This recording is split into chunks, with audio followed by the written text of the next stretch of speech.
Hello students, my name is Mohammad Haris and I am a MBBS student in BRD medical college Gorakhpur. तो आज हम पढ़ेंगे cellular organisation के बारे में, कॉन्शियसनेस के बारे में पढ़ेंगे। उसके बाद पढ़ेंगे हम लोग इंट्रैक्शन के बारे में, फिर हम लोग पढ़ेंगे नॉमेनक्लेचर के बारे में। तो सबसे पहले हम समझने की कोशिश करते हैं कि सेलुलर ऑर्गेनाइजेशन क्या होता है। देखिए, जितने भी लिविंग ऑर्गेनिज्म हैं इस दुनिया में, जितने भी लिविंग ऑर्गेनिज्म हैं सब के सब सेल के बने हैं, एक या एक से ज़्यादा सेल के बने हुए हैं। तो all living organisms are composed of cell and product of cell. अब देखिए, आप जानते हैं दो तरह के ऑर्गेनिज्म होते हैं। एक कुछ ऑर्गेनिज्म ऐसे होते हैं जो कि एक ही सेल से बने हुए, तो उनको बोलते हैं हम लोग यूनिसेलुलर। एग्जाम्पल हो गया बैक्टीरिया की बात कर लें, अमीबा की बात कर लें, इनकी बॉडी एक ही सेल की बनी होती है, तो इसी को बोलते हैं हम लोग यूनिसेलुलर। मल्टीसेलुलर का मतलब अगर एक से ज़्यादा सेल के ऑर्गेनिज्म बने होंगे तो उसको बोलते हैं हम लोग मल्टीसेलुलर। अगर एग्जांपल की बात कर लें तो एग्जांपल हम अपना ले सकते हैं, ह्यूमन बींग्स। हमारे अंदर करोड़ों सेल प्रेजेंट हैं, तो human beings are the multicellular organism. लेकिन जितने भी ऑर्गेनिज्म होंगे सबके अंदर कम से कम एक सेल तो होगी ही। इसीलिए अब आप बताइए कि लिविंग ऑर्गेनिज्म को हम डिफाइनिंग सेलुलर ऑर्गेनाइजेशन को हम डिफाइनिंग प्रॉपर्टी बोलेंगे या नहीं बोलेंगे? तो जाहिर सी बात है हम सेलुलर ऑर्गेनाइजेशन को हम डिफाइनिंग प्रॉपर्टी बोलेंगे। क्यों? क्योंकि ये बिना किसी एक्सेप्शन के है। जितने भी लिविंग ऑर्गेनिज्म है सबके अंदर सेलुलर ऑर्गेनाइजेशन पाया जाएगा, इसलिए hence cellular organisation is the defining feature of all living organism. अगला पढ़ना है आपको कॉन्शियसनेस के बारे में। कॉन्शियसनेस के बारे में कल मैं थोड़ा बहुत बताया था कि जितने भी लिविंग ऑर्गेनिज्म होता है, देखिए most obvious and technically complicated feature of all living organism, मतलब सबसे ज़ाहिरी तौर पर सबसे कॉम्प्लिकेटेड फीचर है लिविंग ऑर्गेनिज्म का। कल जैसे बताया था मैं आपको कि जितने भी लिविंग ऑर्गेनिज्म होते हैं सब अपने इन्वायरमेंट को सेंस करते हैं और उसको रिस्पॉन्स करते हैं। तो कल मैं एक एग्जाम्पल के थ्रू बताया था कि अगर मैं आपको इस तरह से पेन छुआऊँ तो क्या आप हाथ को पीछे खींच लेंगे, तो पेन मेरा स्टिमुलाई हो गया और हाथ को आप पीछे खींच रहे हैं, रिस्पॉन्स हो गया। और ये प्रॉपर्टी जितने भी लिविंग ऑर्गेनिजम्स हैं, प्रोकैरियोट्स, यूकैरियोट्स, प्लांट्स, फंजाई, कुछ भी हो, सबके अंदर ये प्रॉपर्टी पाई जाती है। The most obvious and technically complicated feature of all living organism. देखिए, कॉन्शियसनेस का मतलब क्या हुआ? Ability to sense their surrounding and respond to these external stimuli, मतलब अपने सराउंडिंग को या अपने इन्वायरमेंट को सेंस करना। जैसे हमारे पास सेंसरी ऑर्गन प्रेजेंट है, सेंसरी ऑर्गन जैसे नोज़ हो गया, स्किन हो गया, टंग हो गया, ये हमारी सेंसरी आई हो गया, ये हमारे सेंसरी ऑर्गन है। तो हम अपने सेंसरी ऑर्गन के थ्रू हम सेंस करते हैं सराउंडिंग को और हम स्टिमुलाई को रिस्पॉन्स करते हैं। और जो स्टिमुलाई हो सकते हैं कुछ भी, फिजिकल एजेंट हो सकते हैं, केमिकल हो सकता है कोई, या फिर कोई बायोलॉजिकल मतलब कोई लिविंग हो सकते हैं। उसके अलावा अगर हम प्लांट्स की बात करें तो प्लांट्स किन चीज़ को रिस्पॉन्स करते हैं? Plants respond to external factors जैसे कि लाइट को, वाटर को, टेम्परेचर को, या फिर दूसरे ऑर्गेनिज्म या फिर पॉल्यूटेंट्स को ये रिस्पॉन्स करते हैं। अगली चीज़ हमको समझना है फोटो पीरियड। फोटो पीरियड क्या होता है? फोटो का मतलब लाइट एंड पीरियड का मतलब ड्यूरेशन। जो लाइट का ड्यूरेशन होता है ये प्लांट्स और एनिमल्स के अंदर रिप्रोडक्शन को अफेक्ट करते हैं। कौन से प्लांट्स और कौन से एनिमल्स?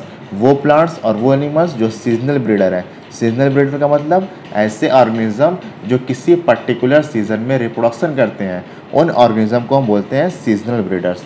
तो उन ऑर्गेनिज्म को हम बोलेंगे सीजनल ब्रीडर्स।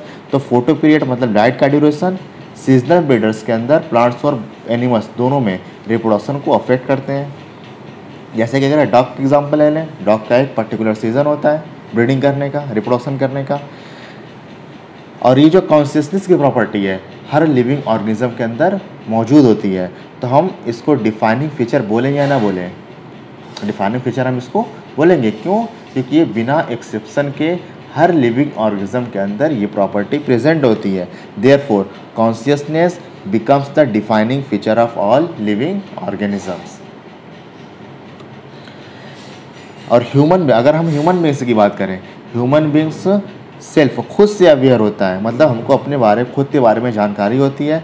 तो इस प्रॉपर्टी को बोलते हैं हम लोग सेल्फ कॉन्शियसनेस। तो human beings is the only organism who is aware of himself. कह रहे हैं ह्यूमन बींग्स ही ऐसा ऑर्गेनिज्म है, एक ऐसा ऑर्गेनिज्म है जो खुद से अवेयर होता है। तो इस प्रॉपर्टी को बोलते हैं हम लोग सेल्फ कॉन्शियसनेस। तो अच्छे से याद रखिएगा, जो सेल्फ कॉन्शियसनेस की प्रॉपर्टी होती है ये सिर्फ और सिर्फ ह्यूमन बींग्स के साथ ही होती है। लेकिन अगर ह्यूमन बींग्स के साथ कॉन्शियसनेस को एक्सप्लेन करना थोड़ा मुश्किल तब हो जाता है अगर जब कोई पेशेंट कोमा में होता है। जब कोई पेशेंट कोमा में होता है तो उसके लंग्स, उसके हार्ट मशीन से अटैच होते हैं, या फिर हम मशीन से काम कर रहे होते हैं, वो मशीन से सपोर्टेड होते हैं। तो उस दौरान जो इंसान का, जो पेशेंट का ब्रेन होता है वो डेड होता है, ब्रेन काम नहीं करता है। तो उस वक्त पेशेंट के अंदर कोई भी सेल्फ कॉन्शियसनेस नहीं होता है। अगर ऐसा पेशेंट जो कि कभी कोमा से अपने नॉर्मल लाइफ में आए ही ना, एनसीईआरटी कह रहा है कि हम उनको क्या बोलेंगे, लिविंग बोलेंगे या नॉन लिविंग बोलेंगे। तो patient in coma has no self consciousness. Patient who never come back to their normal life can neither considered living nor non living. कह रहे हैं जो पेशेंट कोमा से कभी अपने नॉर्मल लाइफ में ना आए, उस पेशेंट को नहीं हम लिविंग कंसिडर करेंगे और नहीं हम नॉन लिविंग कंसिडर करेंगे। चलिए अब हम इंट्रैक्शन को समझने की कोशिश करते हैं कि इंट्रैक्शन क्या होता है। हमारी 5वीं कैरेक्टरिस्टिक फीचर के बारे में पढ़ेंगे हम लोग, इंट्रैक्शन के बारे में। अब हम समझने की कोशिश करते हैं कि इंट्रैक्शन क्या होता है। All living phenomena are due to underline interaction. अब इसका मतलब क्या हुआ, तो किसी भी सेल का फॉर्मेशन होता है एक माइक्रो मॉलिक्यूल से, और हम जानते हैं कि कई सारी आपस में एक जैसे सेल आपस में इंटरेक्ट करते हैं, आपस में मिलती हैं तो टिश्यू का फॉर्मेशन होता है, और कई सारे आपस में टिश्यू मिलते हैं तो ऑर्गन का फॉर्मेशन होता है, और कई सारे ऑर्गन आपस में मिलकर के ऑर्गन सिस्टम का फॉर्मेशन करते हैं, और कई सारे ऑर्गन सिस्टम आपस में मिलकर के एक ऑर्गेनिज्म का फॉर्मेशन करते हैं। तो अगर हम बात करें ऑर्गन की, जैसे कि हमारी बॉडी के अंदर किडनी प्रेजेंट है, स्टमक प्रेजेंट है, हार्ट प्रेजेंट है, तो अलग अलग ऑर्गन है, कई सारे ऑर्गन मिले तो ऑर्गन सिस्टम का फॉर्मेशन हुआ, जैसे digestive system, excretory system, respiratory system. अगर रेस्पिरेटरी सिस्टम की बात करें तो रेस्पिरेटरी सिस्टम में कौन कौन ऑर्गन फॉर्मेशन करेगा, ट्रैकिया हो गया, लंग्स हो गया, नोज हो गया, तो ये रेस्पिरेटरी सिस्टम का फॉर्मेशन करते हैं। डाइजेस्टिव सिस्टम स्टमक हो गया, इसोफेगस हो गया, लार्ज इंटेस्टाइन, स्मॉल इंटेस्टाइन, ये अलग अलग ऑर्गन है, और सारे ऑर्गन आपस में मिलकर के एक ऑर्गन सिस्टम का फॉर्मेशन कर रहे हैं, जिसको बोलते हैं हम लोग डाइजेस्टिव सिस्टम। अब इसमें समझने वाली बात क्या है कि देखिए, अगर टिश्यू का फॉर्मेशन कैसे हुआ, सेल से, बहुत सारी सेल के मिलने से टिश्यू का फॉर्मेशन हुआ, तो टिश्यू के लेवल पर एक नई प्रॉपर्टी आ जाती है जो कि सेल के अंदर नहीं प्रेजेंट होती है। उसी तरह से अगर हम ऑर्गन की बात करें तो ऑर्गन के अंदर एक नई प्रॉपर्टी आ गई, लेकिन ऑर्गन का फॉर्मेशन कैसे हुआ, टिश्यू से, मतलब कई सारे टिश्यू के मिलने की वजह से ऑर्गन का फॉर्मेशन हुआ, और ऑर्गन के लेवल पर, मतलब हायर लेवल पर एक नई प्रॉपर्टी आ जा रही है, और इसी नई प्रॉपर्टी को बोलते हैं हम लोग इमर्जेंट प्रॉपर्टी। तो सेल के लिए हायर लेवल कौन सा होगा, टिश्यू होगा, और टिश्यू के अंदर जो प्रॉपर्टी आई, नई प्रॉपर्टी आई, इस प्रॉपर्टी को बोलते हैं हम लोग इमर्जेंट प्रॉपर्टी। और ये बायोलॉजिकल ऑर्गेनाइजेशन के हर लेवल पर ट्रू होता है। ऑर्गेनिज्म से बनेगा, फिर पॉपुलेशन बनेगा, पॉपुलेशन से फिर जैसे पढ़ेंगे आगे कम्युनिटी बनेगा, अलग अलग चीज़ें पढ़ेंगे आगे। अब देखिए, अब हम पढ़ेंगे एनसीईआरटी कह रहा है living organisms are self replicating, evolving and self regulating. Self replicating का मतलब लिविंग ऑर्गेनिज्म के पास ये क्षमता होती है कि वो खुद से अपने पावर के थ्रू, इनहेरेंट नेचर के थ्रू रेप्लिकेट करता है, मतलब रिप्रोड्यूस कर सकता है। इवॉल्विंग का मतलब जो लिविंग ऑर्गेनिज्म होता है वो धीरे धीरे इनके अंदर कुछ चेंजेस होते रहते हैं, इवोल्यूशन होता रहता है, विकास होता रहता है इनका। और अगली चीज़ क्या है, सेल्फ रेगुलेटिंग का मतलब ये अपने इमोशंस को, थॉट को, अटेंशन को ये खुद रेगुलेट करते हैं। जैसे कि अगर हम बात करें एक घटना की, जिसको बोलते हैं हम लोग होम्योस्टेसिस। होम्योस्टेसिस क्या होता है, maintenance of constituency of internal environment. मतलब अगर आपको बता दें कि आपने महसूस किया होगा कि जब गर्मियों के दिनों में आपका टेम्परेचर बढ़ता है तो आपको क्या होता है, गर्मी होती है, पसीना होता है, और पसीना होता है तो क्या हुआ, उससे कूलिंग इफेक्ट आ गया, और कूलिंग इफेक्ट आने का फ़ायदा क्या हुआ, जो टेम्परेचर बॉडी का बढ़ा हुआ था अब वो टेम्परेचर नॉर्मल हो जाएगा। उसके अलावा ठंडियों के दिनों में क्या होता है, ठंडियों के दिनों में जब हमारा टेम्परेचर लो होता है, बॉडी टेम्परेचर से जब टेम्परेचर लो होने लगता है तो हमारी बॉडी में शिवरिंग होती है, मतलब हमको कपकपी होती है, और कपकपी होने से क्या होता है, क्या एक तरह की एक्सरसाइज हो गई, एक्सरसाइज होने से हीट जनरेट होती है, और हीट जनरेट होने की वजह से हमारा टेम्परेचर बॉडी टेम्परेचर दोबारा से नॉर्मल लेवल पे आ जाता है। और इसी प्रॉपर्टी को बोलते हैं हम लोग, या इसी प्रोसेस को बोलते हैं हम लोग होम्योस्टैसिस बोला जाता है। तो सेल्फ रेगुलेटिंग ये सारे प्रोसेस, अपने इमोशंस को कंट्रोल करना, थॉट्स को कंट्रोल करना, ये लिविंग ऑर्गेनिज्म के अंदर प्रेजेंट होता है। और एनसीईआरटी ने अब कुछ स्टेटमेंट्स लिखे हुए हैं, जैसे कि biology is the story of life on earth. कह रहे हैं अर्थ पर, biology is the story of life on earth, मतलब अर्थ पर बायोलॉजी का स्टोरी ऑफ लाइफ मतलब ज़िंदगी की कहानी है। Biology the story of evolution of living organisms on earth. तो ये कुछ स्टेटमेंट है, आप इसको याद कर लीजिएगा। और देखिए जितने भी लिविंग ऑर्गेनिजम्स हैं, चाहे इस वक्त मौजूद हों, चाहे जो दुनिया से गुजर चुके हों, चाहे जो आने वाले हों, सब आपस में एक दूसरे से लिंक्ड है, मतलब सब आपस में एक दूसरे से जुड़े हुए हैं by sharing common genetic material but to variant duration. Genetic material का मतलब डीएनए और आरएनए, सबका डीएनए या जेनेटिक मटेरियल डीएनए हो सकता है या आरएनए हो सकता है, डीएनए और आरएनए सबका एक दूसरे से मिलता जुलता है, थोड़ा बहुत डिफरेंस है बस। तो जितने भी लिविंग ऑर्गेनिज्म है, प्रेजेंट, पास्ट और फ्यूचर के, सब आपस में एक दूसरे से मिलते जुलते हैं, बस थोड़ा बहुत इनका जेनेटिक मटेरियल आपस में डिफरेंस है। देखिए हमने 6 कैरेक्टरिस्टिक प्रॉपर्टी के बारे में पढ़ा। कौन कौन सी? हमने ग्रोथ के बारे में पढ़ा, हमने रिप्रोडक्शन के बारे में पढ़ा, हमने मेटाबॉलिज्म के बारे में पढ़ा, हमने सेलुलर ऑर्गेनाइजेशन के बारे में पढ़ा, कॉन्शियसनेस के बारे में पढ़ा और इंटरेक्शन के बारे में पढ़ा। और उसमें कुछ ऐसी प्रॉपर्टी थी जो कि डिफाइनिंग फीचर थी, कुछ थी नॉन डिफाइनिंग थी। तो हम यहाँ लिख लेते हैं कि नॉन डिफाइनिंग प्रॉपर्टी कौन कौन सी थी, ग्रोथ एंड रिप्रोडक्शन, और डिफाइनिंग प्रॉपर्टी की कौन सी थी उनके अलावा जो 4 हम पढ़े, जैसे कि मेटाबॉलिज्म हो गया, सेलुलर ऑर्गेनाइजेशन हो गया, कॉन्शियसनेस हो गया, इंटरेक्शन हो गया। ये 4 प्रॉपर्टी लिविंग ऑर्गेनिज्म को बिना किसी एक्सेप्शन के पूरी तरह से डिफाइन करती हैं, इसलिए हम इसको बोलते हैं defining characteristic of living organism. लेकिन ग्रोथ और रिप्रोडक्शन में हमको कुछ एक्सेप्शन देखने को मिला, इसलिए हम इनको बोलते हैं नॉन डिफाइनिंग प्रॉपर्टी या non defining characteristic of living organism.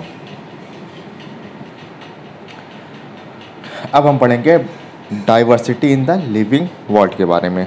Diversity in the living world, जैसा कि हम जानते हैं, अपने हम चारों तरफ देखते हैं, हमको अलग अलग टाइप्स के ऑर्गेनिज्म देखने को मिलते हैं, अलग अलग तरह के प्लांट्स देखने को मिलते हैं, अलग अलग तरह के एनिमल्स देखने को मिलते हैं। तो ये सब डाइवर्सिटी का मतलब डिफरेंसेस हैं, अलग अलग तरह के हमको ऑर्गेनिज्म देखने को मिले। और हर ऑर्गेनिज्म, जैसे कि अगर हम एक गोट की बात कर लें, एक बुफैलो की बात कर लें, या अपनी बात कर लें, हर एक ऑर्गेनिज्म एक स्पीसीज़ को रिप्रेजेंट करता है। और पूरी दुनिया में number of species that are known and describe 1.7 to 1.8 million, मतलब इस दुनिया में अब तक 17 से 18 लाख स्पीसीज़ को के बारे में हमें पता चल चुका है और हमने उनको डिस्क्राइब कर चुका है। तो 1.7 to 1.8 मिलियन स्पीसीज़, ये आपको याद रखना है कि अब तक 1.7 to 1.8 मिलियन स्पीसीज़ के बारे में हमें पता चल चुका है और हम उनको डिस्क्राइब कर चुके हैं। इसी को बोलते हैं हम लोग बायोडाइवर्सिटी, इसी को बोलेंगे हम लोग बायोडाइवर्सिटी। बायोडाइवर्सिटी, बायो का मतलब लिविंग, डाइवर्सिटी का मतलब डिफरेंसेस। तो बायो का मतलब हो गया लिविंग और डाइवर्सिटी का मतलब डिफरेंसेस। फ्यूचर में और भी स्पेसीज़ इन कैटेगरी में ऐड होंगी। धीरे धीरे हमको जैसे जैसे पता चलता जा रहा है, हम स्पेसीज़ का नंबर को हम ऐड करते जा रहे हैं। तो number of species that are known and describe 1.7 to 1.8 million. अब अगली चीज़ पढ़ेंगे हम लोग नॉमेनक्लेचर के बारे में। नॉमेनक्लेचर क्या होता है? किसी भी ऑर्गेनिज्म की नेमिंग करना ही कहलाता है नॉमेनक्लेचर। जैसा कि हम पढ़ेंगे यहाँ पे, द प्रोसेस और science of naming of organism is called nomenclature. मतलब किसी भी ऑर्गेनिज्म की हम नेमिंग करते हैं उसी को बोलते हैं हम लोग नॉमेनक्लेचर। जैसे आपका भी एक नाम रखा हो, कुछ नाम होगा तो इसको बोलेंगे हम लोग, जब आप पैदा हुए होंगे तो आपका नाम रखा गया होगा, इसी को बोलते हैं हम लोग नॉमेनक्लेचर बोला जाता है। देखिए अब दो तरह के नाम होते हैं, एक तो वर्नेकुलर और कॉमन लोकल नेम हो गया, दूसरा होता है साइंटिफिक और टेक्निकल नेम्स। वर्नेकुलर और कॉमन और लोकल नेम्स, जैसा कि आप सबके साथ भी होता है, कुछ होते हैं लोकल्स नेम, कुछ लोग ऐसे भी होते हैं जिनके घर के नाम अलग होते हैं, बाहर के नाम अलग होते हैं।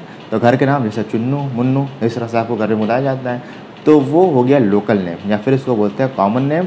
और जो आपका नाम रखा गया होगा आपके जन्म के मतलब आपके बर्थ के बाद, तो वो उसको बोलेंगे हम लोग टेक्निकल नेम।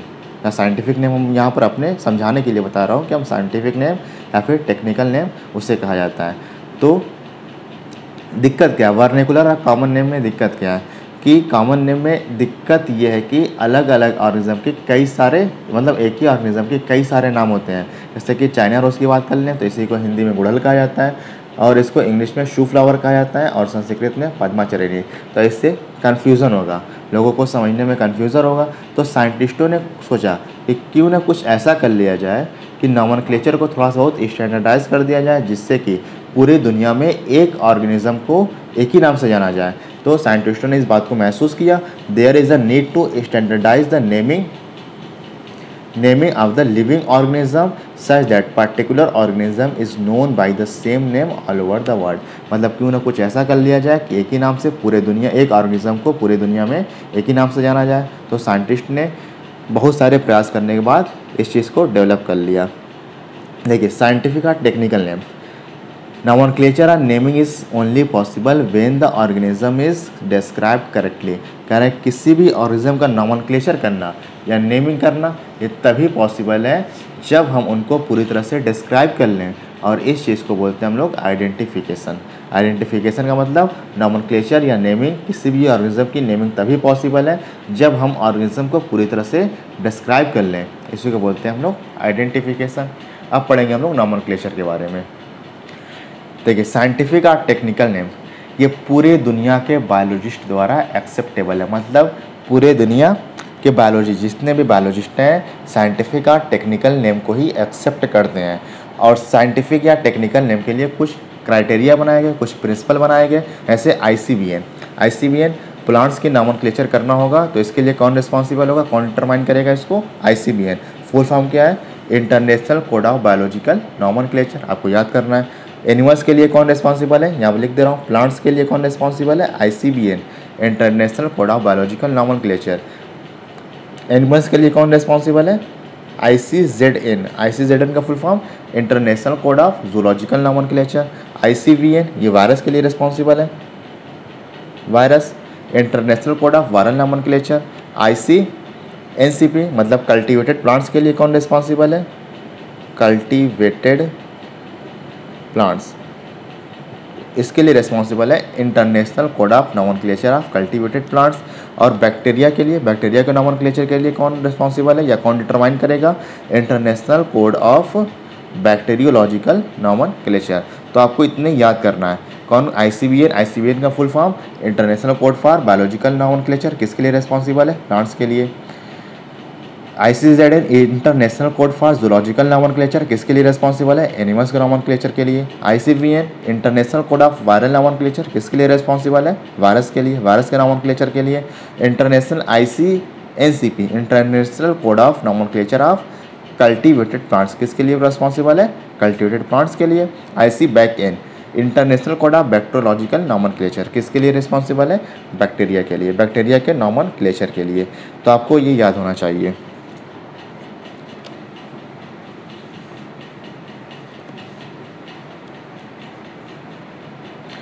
चलिए अब पढ़ेंगे हम लोग बाइनोमियल नॉमेनक्लेचर के बारे में। बाइनोमियल नॉमेनक्लेचर एक साइंटिस्ट के द्वारा दिया गया जिनका नाम था कैरोलस लिनियस, और ये स्वीडन के रहने वाले थे। बाइनोमियल का मतलब टू कंपोनेंट्स, कि किसी भी लिविंग ऑर्गेनिज्म के दो कंपोनेंट्स हो गए। कौन कौन से?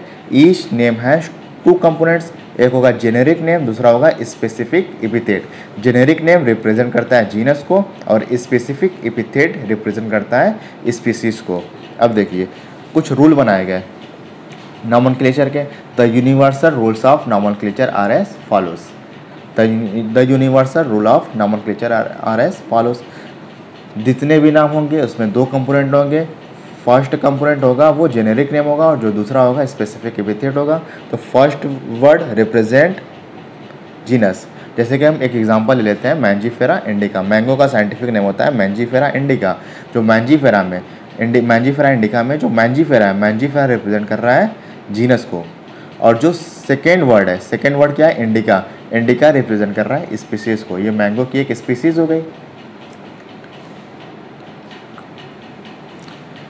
अगली चीज़ क्या? Genus starts with capital letter. यहाँ पे देखिए जीनस, मैंजीफेरा जीनस को रिप्रेजेंट कर रहा है और जीनस एक कैपिटल लेटर से स्टार्ट हो रहा है। देखिए एम कैपिटल में लिखा गया तो genus starts with capital letter. और इंडिका में ध्यान दीजिए, इंडिका स्पीसीज को रिप्रेजेंट कर रहा है और इंडिका का जो फर्स्ट लेटर है स्मॉल लेटर से स्टार्ट हो रहा है। तो स्पेसिफिक एपिथेट किससे स्टार्ट होगा? Starts with small letter. दूसरी चीज़, व्हेन हैंड रिटन, जब हम इनको अपने हाथ से लिखेंगे पेपर पे तो उस दौरान हमको इनको अंडरलाइन करेंगे। कैसे अंडरलाइन करना है? सेपरेटली। देखिए मैंजीफेरा को हम अलग अंडरलाइन करेंगे और इंडिका को अलग। ऐसा नहीं करेंगे कि हम एक ही लाइन दोनों के नीचे खींच दें। तो मैंजीफेरा को हम अलग अंडरलाइन करेंगे और इंडिका को हम अलग अंडरलाइन करेंगे। उसी तरह होमो सैपियंस में ह्यूमन बींग्स का जो साइंटिफिक नेम होता है उसको वो होता है होमो सैपियंस। होमो को हम अलग अंडरलाइन करेंगे और सैपियंस को हम अलग अंडरलाइन करेंगे। अगली चीज़, अगर हम प्रिंट करवाना होगा, जैसा कि आपकी बुक में प्रिंटेड है तो वो इटैलिक्स में प्रिंट कराया जाएगा, जो ऐसे थोड़ा सा तिरछे लिखे जाते हैं। तो जो अगर प्रिंट करना होगा तो हम उनको इटैलिक्स में प्रिंट कराएंगे। देखिए जो बायोलॉजिकल नेम होते हैं, मतलब जो साइंटिफिक नेम होते हैं, वो लैटिन लैंग्वेज में होते हैं। लैटिन लैंग्वेज में क्यों होते हैं? क्योंकि because Latin language is a dead language. अब लैटिन लैंग्वेज का इस्तेमाल नहीं किया जाता है, इसलिए चाहे बायोलॉजिकल नेम्स कहीं से भी अराइज हो, किसी भी कंट्री में, दुनिया के किसी भी कंट्री में अराइज होगा, हम उसको लैटिनाइज कर देंगे। क्यों? क्योंकि लैटिन एक डेड लैंग्वेज है। अब इसमें कोई भी चेंजेस होने के चांसेस नहीं है। देखिए अगली चीज़ क्या है कि अगर हमको ऑथर का नेम लिखना होगा कि जिसने पहली बार किसी स्पीसीज को डिस्क्राइब किया, अगर उसका नाम भी लिखना होगा तो हम क्या करेंगे? Name of author appears after specific epithet. मतलब मैंजीफेरा इंडिका में सबसे पहले इसको डिस्क्राइब किया लिनियस साहब ने, तो जो अगर लिनियस साहब का हमको नाम लिखना होगा तो हम इसको इंडिका मतलब स्पीसीज के बाद नाम लिखेंगे और हम इसको एब्रेविएटेड फॉर्म में लिखेंगे। मतलब पूरा लिनियस हमको नहीं लिखना है, सिर्फ लिन लिख के छोड़ देंगे। उसी तरह से name of an author is in roman type, लिन लिख के छोड़ देंगे। इसमें किसी भी कामा का इस्तेमाल नहीं होगा और हम कभी भी इसको अंडरलाइन नहीं करेंगे। देखिए अंडरलाइन किया गया लेकिन हम लिन के नीचे अंडरलाइन नहीं करेंगे, कोई भी कामा नहीं लगाएंगे, यहाँ पे फुल स्टॉप का इस्तेमाल नहीं करेंगे। अगली चीज़, genus and species should not have less than 3 letters and more than 12 letters. मतलब जीनस में, जीनस लिखें हम चाहे स्पीसीज लिखें, उसमें 3 लेटर से कम नहीं होना चाहिए और 12 लेटर से ज़्यादा भी नहीं होना चाहिए। देखिए अगर हम मैंजीफेरा इंडिका की बात करें तो मैंजीफेरा में 1 2 3 4 5 6 7 8 9 लेटर है, मतलब 12 से कम है, 3 से ज़्यादा। इंडिका में 1 2 3 4 5 6 मतलब 3 से ज़्यादा और 9 से कम। होमो सैपियंस लिख के देख लेते हैं। होमो सैपियंस यहाँ लिख दे रहे हैं, होमो सैपियंस हमारा नाम है, होमो सैपियंस अंडरलाइन कर दे रहे हैं। अब इसमें देखिए 1 2 3 4 3 से ज़्यादा, 1 2 3 4 5 6 7 मतलब 3 से ज़्यादा, 7 9 12 से कम। तो genus and species should not have less than 3 letters and more than 12 letters. अगली चीज़ क्या है? अगर किसी केस में गलती से किसी ऑर्गेनिज्म की एक से ज़्यादा नाम रख दिए गए तो उस केस में जो पुराना वाला नाम होगा वो वैलिड होगा और जो बाद में दिया गया होगा उसको हम सिनोनिम कंसिडर करेंगे। In case of 2 or more names given for an organisms then oldest name is valid and other name given after are considered as synonym. मतलब जो पहले नाम दिया गया होगा उसको हम कंसिडर करेंगे और जो बाद में नाम दिया गया होगा उसको हम सिनोनिम कंसिडर कर लेंगे। और इस चीज़ को बोलते हैं, इसको बोलते हैं हम लोग लॉ ऑफ प्रायोरिटी। मतलब किसको हम प्रायोरिटी दे रहे हैं? पुराने वाले को हम प्रायोरिटी दे रहे हैं। एक एग्जांपल है एल्बिगो कैंडिडा, ये क्या है? फंगस है, फंगस है, इसके 2 नाम रख दिए गए, एल्बिगो कैंडिडा और सिस्टोपस कैंडिडा। और जो एल्बिगो कैंडिडा है वो पुराना नाम है, इसलिए हम एल्बिगो कैंडिडा ही कंसिडर करेंगे और जो सिस्टोपस कैंडिडा है इसको हम सिनोनिम कंसिडर कर लेंगे। तो आज के लिए बस इतना ही, बाकी अगली वीडियो में पढ़ेंगे हम लोग। Thank you.